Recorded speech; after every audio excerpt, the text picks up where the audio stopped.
Selanjutnya, al-ma'u qalilun wa katsirun. Adapun masalah air. Nah, air ini terbagi dua. Ada yang disebutnya air qalil, itu air yang sedikit.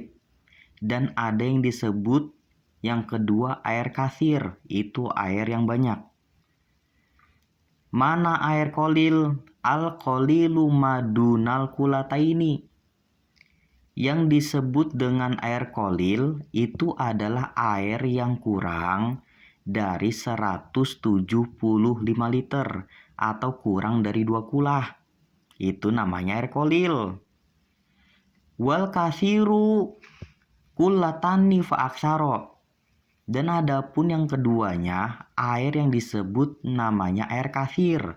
Air katsir itu air yang lebih dari 2 kulah atau ukuran liter mas 175 liter lebih. Itu dinamain air katsir. Nah, bagaimana ini pertanyaannya?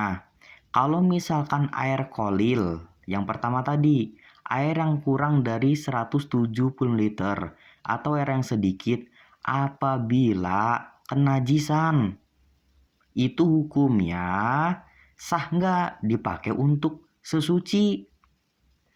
Al-qalilu yatanajjasu. Adapun air yang kurang dari 2 kulah atau air qalil, kejatuhan bangsa najis seperti tai cak-cak atau tai tikus atau tai kucing atau tai burung.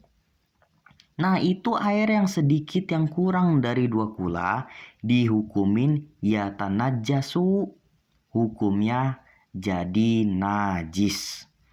Aduh, kan ini mah airnya juga nggak berubah. Nggak berubah rasanya, nggak berubah warnanya, nggak berubah baunya. Wa ilam yatagoyar. Dan walaupun itu air nggak berubah, yang namanya air qalil, apabila kenajisan, itu hukumnya jadi mutanajis, dihukumin jadi najis. Nah, bagaimana kalau misalkan air yang sedikit gitu juga?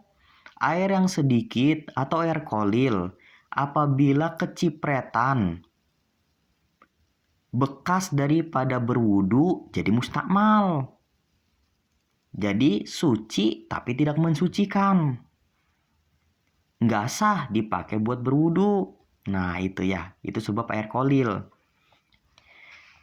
Wal ma'ul katsiru, dan adapun air yang banyak ini mah, air yang ukuran lebih dari 2 kulah.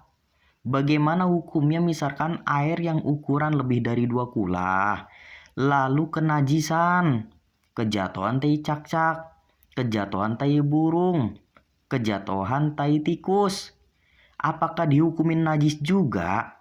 Nah, jawab langsung. Wal ma'ul katsiru. Adapun air yang banyak atau air yang ukuran lebih dari 2 kulah. Kalau liter mah berarti lebih dari 175 liter ke atas. La yatanajjasu, tidak najis apabila kejatuhan tai cak-cak, tai tikus. Kenapa sebabnya? Sebab itu mah air yang banyak. Illa idata goyar. Nggak najis juga kalau misalkan nggak berubah rasanya, nggak berubah warnanya, nggak berubah baunya. Tapi di mana-mana ila idata goyar, di mana-mana misalkan berubah rasanya, tokmuhu, aulaunuhu atau warnanya. Ya, begitu ini air yang banyak, kejatuhan tai cak-cak, tai tikus. Begitu dirasain tokmuhu, rasanya berubah. Aulaunuhu atau warnanya berubah. Aurihuhu atau baunya menjadi bau. Nah, itu baru dihukumin najis. Jadi kesimpulannya, untuk air yang pertama air qalil, Apabila kenajisan, itu hukumnya jadi mutanajis. Dan air kolil juga nggak sah dipakai wudhu cara dikobok. Atau kita berwudhu di air keran, ya. Di air keran bawahnya itu pakai ember ya. Nah, air yang kita wudhu di keran itu yang jatuh ke ember itu namanya air mustakmal, nggak sah dipakai wudhu. Atau kita wudhu di kobok, di ember kecil yang ukuran kurang dari 170 ml. Nah, itu jadi air mustakmal, nggak sah juga. Nah, tapi kalau buat air kathir atau air yang ukuran lebih dari 107 ml itu sah dipakai wudhu secara dikobok. Jadi boleh wudhunya dikobok.